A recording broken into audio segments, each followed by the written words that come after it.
रही सो आए रही संग में जाती लंबी बहुरिया के ले आई रही। बोले ढेंगा यहाँ तब पूछे पार्वती अब जल्दी जल्दी में तो हती महाराज। सो पार्वती ने जल्दी जल्दी भीतर घुसने को प्रयास करो, बेटी ने रोको, बोले रुक जाओ काय तुम तक पूछो चाहो का पूछो चाहो जब बता कैलाश पर्वत पर तो तुम अकेली रहती हो, तुम्हें दो लड़का है, दो में तो एक लोग को ब्याह बहु नहीं, फिर जब बहु के लिए वाले आई तुम जब बहु की अब भोले बाबा पर ये चक्कर में सोचने लगे कहूँगे सुना हो गए पता चले कि घूंघट में तो घोटाला है।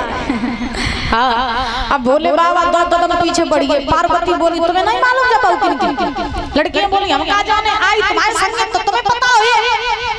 पार्वती बोली क्या बहु तुम्हें पता सुना किन की है तो पार्वती बोली जा है अब बड़ की बहु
जाई साल जल्दी जल्दी ब्याह कर लो तुम्हें बुलाए नहीं पाओ। लड़कियां बोली अच्छा तुमने ब्याह कर लो चुप्पा चुप्पा मोए नहीं बुलाओ खैर कोई बात नहीं, लेकिन अब तुम तुम्हारी बहू हम तक आई गए और तुमने अपनी बहू को मुंह तो दिखाई ही दे। अब भोले बाबा ने घूंघट करके पकड़ लो, सोचने लगे कहूँगा सुना घूंघट खुल जाए, कस के घूंघट पकड़ लो। अब बेका जाने के जब घूंघट में गणेश की बहू है या पार्वती की कसम जो में छिपे बैठे है। अब भोले बाबा कर रो घूंघट पकड़। अब पार्वती बड़ी चंचल है, पार्वती ने लड़की ऐसे मोह नहीं देखे फिर मैं अपनी बहू को मैं कैलाश पर्वत पे आई हूँ और मेरी बहू को मोह देखियो दक्षिणा दियो और काम देखे जाए मोह नहीं दिखाई। हाँ का पता मेरी बहू नहीं की है तुम नजर नजर मार देवो भीतर जान दो मैं भीतर जान दो। लड़कियां समझ गई इनके दाल गलिया ना है। लड़कियां बोली ठीक है कोई बात नहीं हमें लगा होगी परी ले आई है का जाने जब मैं तो परा छिपके आए। अब लड़कियां बोली ठीक जाओ जाओ भीतर जाओ। अब पार्वती की जैसे ही कही भीतर जाओ तो पार्वती ने भोले बाबा को झटका दो चले आ।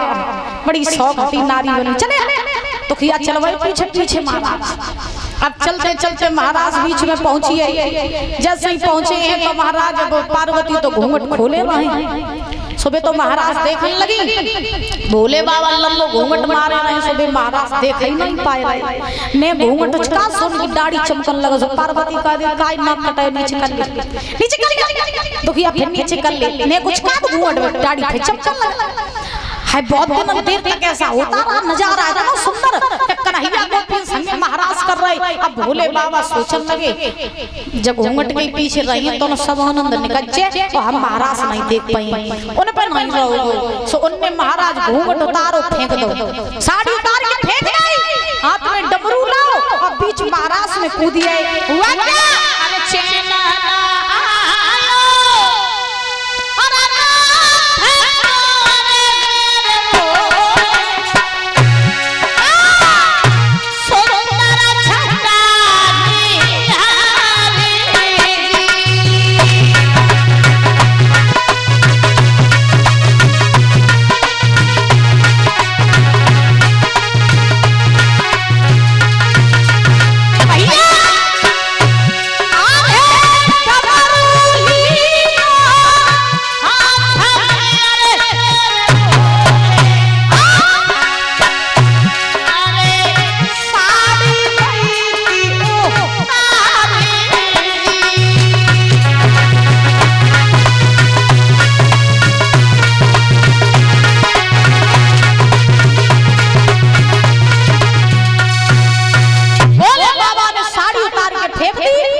दिया, बीच महाराज में कूद गए, नृत्य करने लगे। भोले बाबा का तब एक नाम पड़ा गोपेश्वर महादेव। बोलिए गोपेश्वर महादेव की, बोलिए रास बिहारी भगवान की।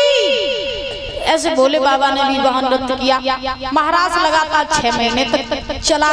सुखदेव जी महाराज समझा रहे हैं राजन परीक्षित, आज भगवान ने जब महाराज की लीला पूरी की है, गोपियों से कहा तुम सब अपने अपने घर जाओ। तो महाराज ये गोपियां जो हैं वृंदावन में आई हैं और बड़े आनंद से अपना जीवन यापन करने लगी। भगवान जो है ये भी वृंदावन में रहने लगे। बोले आज के आनंद की, प्रेम से बोलो राधे राधे।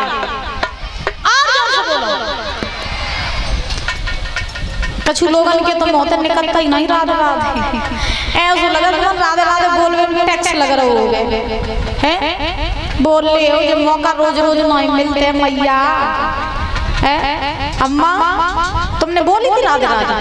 नहीं बोली थी तुम बोली थी, एक बार और बोल दे राधे राधे। महाराज भगवान जो है वृंदावन में रहने लगे। इधर मथुरा नगरी में परीक्षित जी कंस की चिंताएं बढ़ने लगी। अब कंस सोच रहा है कि मैंने अपने काल को मारने के लिए अनेकों राक्षसों को भेजा, कोई मेरे पास लौट के नहीं आया। किसी ने मुझे ये नहीं बताया कि हमारा काल गोरा है, काला है, छोटा है, बड़ा है, कैसा है। नारद जी कंस के ढेगा आए। सो नारद जी ने कंस की दशा देखी तो नारद जी ने पूछ लिया, ओ कंस राज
जा रही है। कंस ने जवाब दियो बाबा का बता चिंता एक ही बात ये काल हो मत ही नहीं भाई मारवे हमने बहुत उपाय करे लेकिन वो नहीं मरा।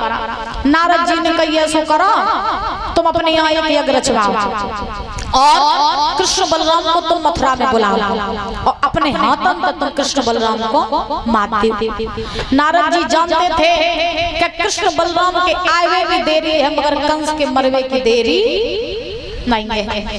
तो उसी समय आज महाराज नारद जी इतना कहते गांव से चले गए। कंस ने पत्र लिखा नंद के लिए और पत्र में लिख दिया कि हे नंद हम अपने यहाँ पर एक यज्ञ रचवा रहे हैं तो जितनी जल्दी हो सके तुम कृष्ण बलराम को मथुरा भेज दो। पत्र लिख दिया, अक्रूर जी को बुलाया और कहा अक्रूर ये पत्र लेकर के जाओ और वृंदावन से कृष्ण बलराम को ले आओ।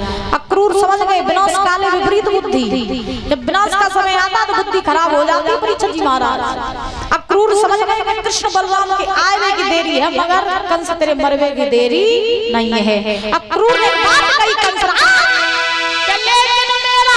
निश्चय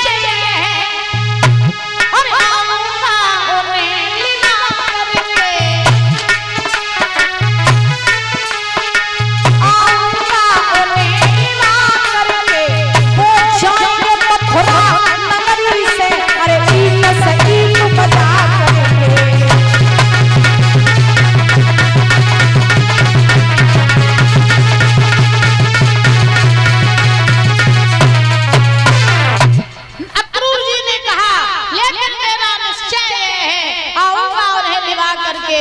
जाएंगे मथुरा नगरी से ईट से ईट बजा करके, उन्हें आगे की देरी है मगर कंस तेरे मरवे की देरी नहीं है। सुखदेव जी महाराज समझा रहे हैं राजन परीक्षित, जो ये बात कही है उसी समय कहेगा भाई मारन लगे कंस को। आज महाराज क्या हुआ कि नारद जी के कहने पर अक्रूर जी को भेज दिया। अक्रूर जी पत्र लेकर के चले वृंदावन में पहुंचे। जब अक्रूर जी दादा वृंदावन में आए, नंद ने बड़ा स्वागत सम्मान किया। अक्रूर को आसन पर बैठाया और आसन पर बैठाल करके नंद ने पूछा अक्रूर कैसे आना हुआ। अक्रूर ने जवाब दियो, वो पत्र दिया कंसकार, कहा ये पत्र लो पढ़ लो और समझ में आ जाए तो कृष्ण बलराम को हमारे साथ भेज दो। क्यों? जवाब दिया कंस अपने यहाँ यज्ञ रचवा रहा है, उस यज्ञ में उसने कृष्ण बलराम को आमंत्रित किया है, तो उन्हें मेरे साथ भेज दो। बाबा नंद यशोदा बोले हैं ये वही कंस है जिसने हमारे पुत्रों को मारने के लिए कोई ऐसा उपाय नहीं छोड़ा जो किया ना हो, कोई ऐसा राक्षस नहीं छोड़ा जो भेजा ना हो, और हम अपने कृष्ण बलराम को मौत के कुआं में धकेल दें। अक्रूर बुरा न मानो तो जिस रास्ते से आए हो उसी रास्ते से लौट जाओ, लेकिन मैं अपने कृष्ण बलराम को मथुरा नहीं भेजूंगी। भगवान कन्हैया तब तक बलराम जी के साथ आए। भगवान ने कही मैया मैं इतना बड़ा हो गया हूँ, अभी तक मामा के घर नहीं गया, एक बार मुझे मामा के घर चला जाने दो, मैं वहां जाना चाहता हूँ। तो महाराज उसी समय आज सुखदेव जी समझा रहे हैं राजन परीक्षित, मैया रोने लगी और जवाब दिया कन्हैया तू मुझे छोड़ के चला जाएगा। भगवान बोले नहीं माँ, मैं आज जाऊंगा, कल धनुष देखूंगा, परसों वापस आ जाऊंगा, लेकिन माँ मुझे जाने दो, जाने दो मुझे। तो उसी समय आज महाराज हुआ क्या कि मैया बाबा को तो धैर्य बधाए दो, भगवान मथुरा जावे को तैयार भाई। मैया ने कही ठीक है लला चलेगा। अब भगवान कन्हैया से नंद बोले बेटा हम भी चलेंगे, तो भगवान बोले ठीक बाबा तैयार हो जाओ। नंद तैयार भाई, दो चार जो ग्वाल बाल भाई भगवान ने उनको तैयार किया, भगवान चल दिए। जैसे ही प्रभु चले हैं तो वृंदावन में सब गोपियों को पता चला कि कन्हैया वृंदावन छोड़ के मथुरा जा रहे हैं। तो सब लोग आए और सारी गोपियों ने आ करके भगवान कन्हैया के रथ को घेर लिया, और रथ को घेर करके महाराज गोपियां कन्हैया से बोले लाला कहाँ जा रहे हो? बोले मथुरा। क्यों? धनुष देखने। कब आओगे? परसों। गोपियां बोली हमें मालूम है तुम छलिया हो, तुम परसों की कह के जा रहे हो लेकिन तुम आओगे नहीं।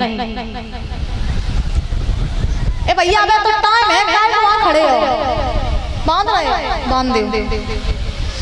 आज महाराज ध्यान रखना कि गोपियों ने जवाब दिया कन्हैया अगर हमें मालूम होता कि एक दिन तुम हमें छोड़ कर चले जाओगे तो हम कभी तुमसे प्यार न करती, कभी तुमसे प्रेम न करती हो कन्हैया। एक मेरी बात सुनो कि ज्यादा प्रेमी को रुलाना अच्छा नहीं लगता, ज्यादा प्रेमी को रुलाना अच्छा नहीं लगता।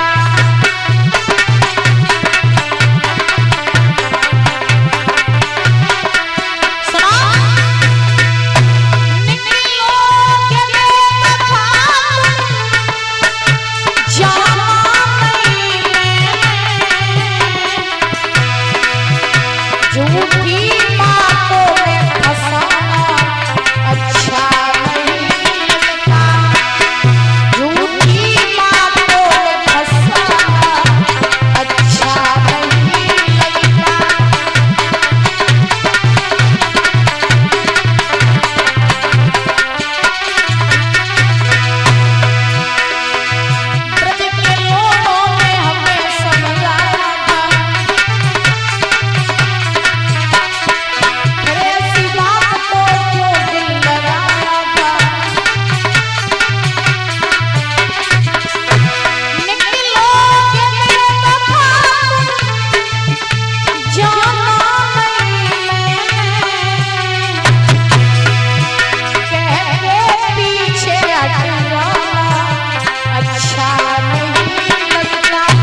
करते। अरे मुझसे सबने कहा था कन्हैया छलिया है, ये छोड़ के चला जाएगा, लेकिन मैंने किसी की बात नहीं मानी और फिर भी तुमसे प्रेम किया और तुम छोड़ के चल दी हैं। भगवान कन्हैया बोले काहे बाबरी भैया आज जा रहे हैं, परसों लौट आएंगे हैं, काहे मरी जा रहे हो। राधा जी आगे बड़ी बोली कहाँ जा रहे हैं, बोले मथुरा। कब आओगे, परसों। राधा जी रोने लगी। भगवान बोले राधा रो नहीं, मैं आ जाऊंगा परसों।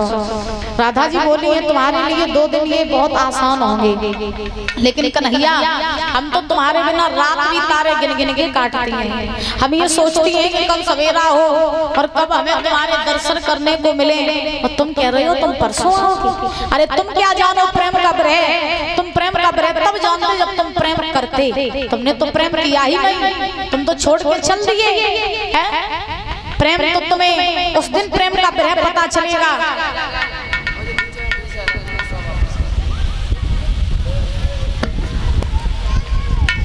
ये 200 रुपए तनिष त्रिषा, ये सन ऑफ सुमित कुमार फौजी, और 201 रुपए ये भजन लाल फौजी, इनकी तरफ से आई है, बहुत बहुत धन्यवाद है। तो महाराज राधा जी बोली तुम क्या जानो प्रेम कब रहे, तुम प्रेम करते तो तुम जानते। और महाराज राधा ने बात कही